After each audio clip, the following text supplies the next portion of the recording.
União LARP, mano sem caô, fazendo esse LARP como se eu fosse doutor. LARPiano na internet do meu... Viu o edit que eu fiz? Não.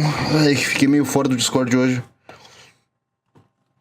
Fiquei resolvendo problema à parte. É uma coisa que aconteceu que eu achei engraçado até. Um negócio pra comentar, apesar de que não tem tantas coisas pra comentar sobre. Porque tecnicamente é uma coisa de 2 minutos, que eu não tenho grande coisa pra desenvolver. Mas eu tive...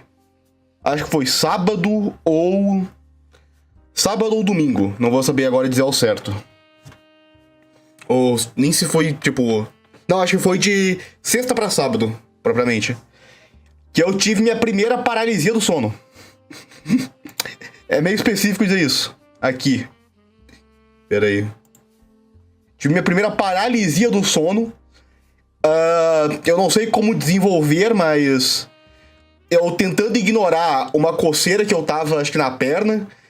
Eu só desliguei metade do meu corpo ao ponto de que eu tava penando pra conseguir mexer um dedo de novo. Viu, Azazel? Essa é a pior parte, eu não vi nada. Eu não vi nada de estranho. Eu fiquei de olho fechado, que eu não conseguia mexer a boca. Mas eu não fiz nada. Eu só fiquei existindo, divagando enquanto eu tentava dormir, mas não aconteceu nada. Devilment, Demon Bird, Devilment The Bird, o filme do amor. Não, pior que Devilman. Eu, querendo ou não, eu vi o live action, que ao que eu sei é horrível em comparação a muita coisa. Mas como live action, tipo, dos live action de anime japonês, principalmente, não é lá a pior coisa do que poderia ter sido. É o Crybaby. O Crybaby eu até gostei da época, mas... Sei lá, é meio experimental demais algumas coisas. E deu pra perceber que algumas coisas parece que foi... Live action é terrível. Então... Eu sei que a fandom de... Chainsaw, eu ia falar Chainsaw. A fandom de Devilman acha o live action ruim. Só que pra live action de anime, animes do tipo, e do quão ruim poderia ter sido, não é tão ruim. É isso que eu quero dizer. E o da Netflix é só meio Netflix loop da vida, mas necessariamente não ruim. Nunca tive uma paralisia do sono, mas já aconteceu com tanta coisa estranha com um amigo. Nesse vídeo... Nível vídeo do Você Sabia. Eu acho que esse aqui eu cheguei a ver, eu acho, esse aqui. Se tiver... Eu acho que tem música copyright.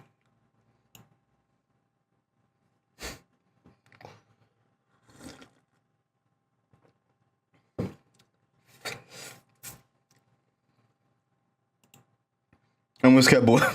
Fuminori. O Fuminori não pega o menor de idade. Quer dizer... Saia, querendo não é loli, mas vocês entenderam. Eu entendi a lógica, Nesse vídeo é outro nível. O interessante de Hora de Aventura é parar pra pensar que todas as princesas canonicamente tinham mais de 18 anos. E o Finn, no início da aventura da série, tinha 13. Eu acho que ele termina, tecnicamente, com 19, não contando times skips. Ai. O que eu ia falar? Oh, esqueci o que eu ia falar. Uma coisa engraçada, agora que o Ossaus mandou aqui. Onde é que tá as coisas? Eu posso fechar, né? O último vídeo não. O live de... Eu que também não acho que o Fuminori pega menor de idade. Já é balada da pessoa. Cara, a pior parte é que, se for considerar... Esse vídeo aqui é engraçado, mas eu nunca cheguei nem a ver ele. Se for considerar, a saia... Nem é leal. Nem é leal é uma palavra meio forte. Nem faz sentido comparar a idade da saia com padrões humanos, porque, querendo ou não, você não... Primeiro que não sabe a idade oficial da saia, sabe a idade corporal que o Fuminori vê ela, mas não sabe a idade geral da saia, tipo, quantos anos ela tem e qual a maturidade da espécie. Nem que a espécie nem pensa como humano, seria meio estranho. Aqui. O Gash Bell volume 1 e 2, a live lendo Gash Bell, ela é interessante aqui. Possível limitação de... Qual o nome? Possível limitação de ganhos, alguma coisa do tipo.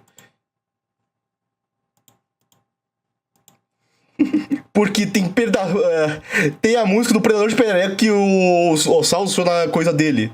Só que a questão... Eu não vou colocar aqui porque não muda nada. Mas a edit que ele usou... Cadê? Aqui. A edit que ele usou nem é a música original e ainda pegou direito autoral. Aqui. Nem é direito autoral direito, qual o nome? É dupla reivindicação, alguma coisa do tipo. Até que provavelmente se eu contestar eu vou ter de novo, mas isso aqui não me afeta em nada, então foda-se. É só um fato engraçado que é interessante de comentar. Pra mim deve ter uma caralho de anos. Então, essa é a questão. Não acho que nenhuma criatura Lovecraftiana, ao todo, tipo, uma criatura que não seja criada durante a história, propriamente, tipo uma quimera que teve em alguns momentos, umas quimeras que teve, nenhuma delas tem idade 100% confirmada, mas é tipo, tantos milhões de anos, tantos mil anos, etc. Eu lembro que boa parte não, mas... boa parte, cara, não. Nas Montanhas da Loucura do Lovecraft é puramente especulação da idade das pessoas, dos monstros. Daí eles começam a narrar... Qual o nome dos caras da expedição lá do Arkham? Eles começam a narrar, tipo... Eles começam a narrar, tipo... quantos milhões de anos parece que tem aqui? E daí eles não dão uma certeza exata sobre... Mas você já entende qual a lógica. Mais uma tranicagem do Ossaus pra ferrar criadores de conteúdo. Normal. Quer mais força, isso é incrível pra mim. De boa. O que eu quero falar? Então não faz tanto sentido. É uma coisa que eu tenho com a minha história, ainda por cima. Eu queria ter imagem do personagem, mas... Esse, apesar de ser um dos personagens principais... E um dos que eu deveria muito ter pego imagem já, que tipo, personagem que já tá a história mais de 10 anos nesse ponto, ele é o que eu até hoje nunca cheguei a pedir nenhuma imagem própria. Eu tenho a ilustração que eu idealizei pra armadura dele, mas enfim, que é um personagem que a raça dele é metamorfo, e uma das características da raça é que ela amadurece extremamente rápido. Eu acho que, tipo, em 10 anos já tem a idade adulta, alguma coisa do tipo que eu coloquei. E ele consegue viver sem atingir a maioridade, sem atingir a velhice, melhor dizendo.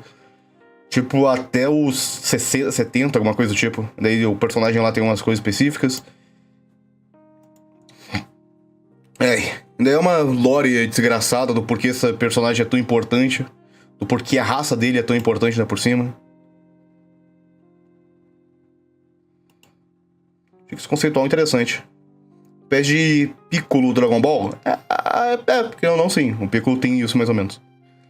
Só que esse é mais focado no lado parasita, se eu posso dizer. Bem, o Piccolo também era, de certo modo, em alguns pontos.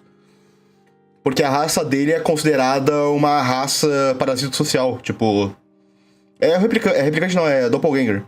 Que a pessoa troca de aparência e vive como outra pessoa, ou vive no meio de outras pessoas, de forma que ninguém sabe exatamente quem ela é, se ela é uma pessoa exata, tipo, uma pessoa da mesma raça, que não, essa raça, na lore pelo menos, ela tem consciência moral, tipo, não tem nenhum problema grande no quesito de... é uma raça integramente má. Não, é uma raça normal que pode ter qualquer alinhamento, por assim dizer, só é considerada problema porque boa parte vai querer se aproveitar do que ele faz. Boa parte da raça se aproveitar da vantagem da raça. Fora que na lore da obra, querendo ou não, o que garante controle da magia é tato, tipo... Não tato, tipo, encosta, é controle corporal. E esses caras, querendo ou não, naturalmente têm um maior controle corporal. Então eles são proporcionais... Proporcionais não é a palavra, qual o nome? Propensos a terem magia alta, por exemplo. Fora que tem umas mutações genéricas lá. Mas genérica não, mutação específica. São boa parte benéfica. Pensar que enquanto nós conhecemos Gregor Samsa pela metamorfose de Kafka, alguns conheceram por Limbus Company. Pera aí. Eu entendo parte disso. Porque tem um efeito parecido com isso quando você pesquisa alguns personagens do Bungo Stray Dogs. Não todos, obviamente. Mas se você procurar, não sei se no meu vai estar assim, porque querendo ou não, o Google meio que se adapta a isso. Opa, Mangadex não. Mas se você procurar aqui, por exemplo... Osamu Dazai, por exemplo. Ah, não, o meu... Tá, o meu mais ou menos. O meu já pegou a pessoa. Mas talvez se eu colocar um Ctrl Shift N e colocar um Osamu Dazai, eu só vou encontrar o anime do Bungo. Mais ou menos, mais ou menos. Porque, querendo ou não, o Ocidente conhece mais o Osamu Dazai pelo Bungo Stray Dogs, apesar de não conhecer tanto o Bungo Stray Dogs também, do que pelo escritor Osamu Dazai. Isso é um probleminha, parte. Da mesma espécie. Então, a lore da espécie, do Doppelganger, é que eles foram criados como um experimento pra, tipo, ter... Não super soldado exatamente, tipo, uma raça pra resolver os problemas. Só que daí, a partir do tempo, o criador da raça, que é o Fauno lá, o personagem que criou a porra toda, ele percebeu que a raça era mais maléfica ao todo do que benéfica. Ele não conseguiu controlar todos, mas a parte, entre algumas aspas, boa, é que a raça, ela tem um problema de procriação. Toda vez que uma mulher pare uma criança, a mãe da criança morre quase 90% das vezes, 99% das vezes, sei lá. Daí ela morre, consequentemente, a longo prazo diminui pra caralho o número de mulheres da espécie. Consequentemente, procriação é produto limitado, é fator limitado. Eles só conseguindo procriar com a própria espécie, não conseguem gerar descendentes. Eventualmente morre de velhice. É genocídio populacional silencioso, resumindo. Que é um conceito usado em guerras, mas eu não sei se... eu atualmente não tenho como dizer isso exatamente porque iam te acusar de xenofobia, mas daí é outra coisa. Peraí. Mas é uma tática de guerra mesmo. De você, de alguma forma, castrar a população por algum quesito biológico, ou sei lá. Tipo, imagina colocar radiação pra impedir que os óvulos das mulheres procriem, ou matar os óvulos mais cedo, alguma coisa do tipo. Daí impede ela de procriar, a pessoa eventualmente vai morrer, você não precisa sujar as mãos tecnicamente. É uma tática de guerra. Só que, querendo ou não, é uma tática natural que eu acho que aconteceu em algumas espécies. Eu não vou saber dizer qual porque eu não sou biólogo. E daí na questão, o personagem em si, esse que eu falei, que é tipo mega importante, ele e o irmão, que são dessa raça, são dois gêmeos. Tecnicamente os últimos da espécie, porque eles são os últimos catalogados, pelo menos. E os dois são pseudo-imortais, imortais ao tempo, não sei como seria a colocação. E praticamente os mais poderosos da obra, por carregarem tantas simbologias, tantos princípios da história. E o personagem importante é o que eu mais quero desenvolver, porque a história dele é interessante. A história do irmão não é ruim também, mas eu não penso em tipo, o mesmo nível de problema, porque querendo ou não, o personagem que eu tô falando, o importante mesmo, é completamente fudido da história, completamente desgraçado das ideias, por causa do que aconteceu. E o irmão, querendo ou não, tem uma vida mais feliz, então, mais ou menos. O que eu acho interessante é que, pelo menos na minha visão, é que eles são tipo o tropo de personagem... Eu abri o Twitter sem querer.